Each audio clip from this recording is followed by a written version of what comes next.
What's your reaction to Sarah Palin's recent announcement that she's stepping down as governor of Alaska? I think it's unfortunate for a lot of reasons. I think that big girls don't quit. Great news for the Republican Party and the conservative movement. Why? Because she's definitely not a conservative, and she, compared to other conservative stalwarts in the history of the Republican Party and the conservative movement, she pales in comparison. I think that it's probably strategic on her part.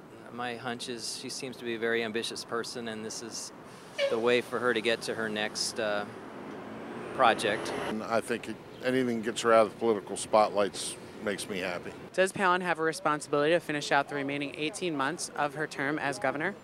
I mean, everyone can leave their job when they please. Just because you're a governor, you don't have to fulfill your term, but you do have more of a responsibility because people did elect you. I would say she does have that responsibility.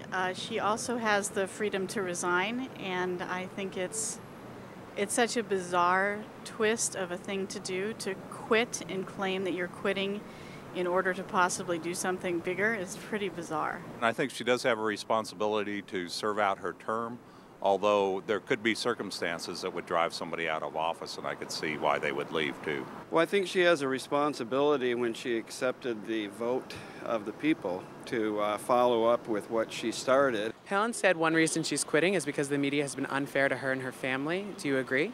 Yeah, they've had a field day with her. When you're in a public spotlight like that, you have to be able to withstand that kind of pressure. Obviously, you're going to be under media scrutiny.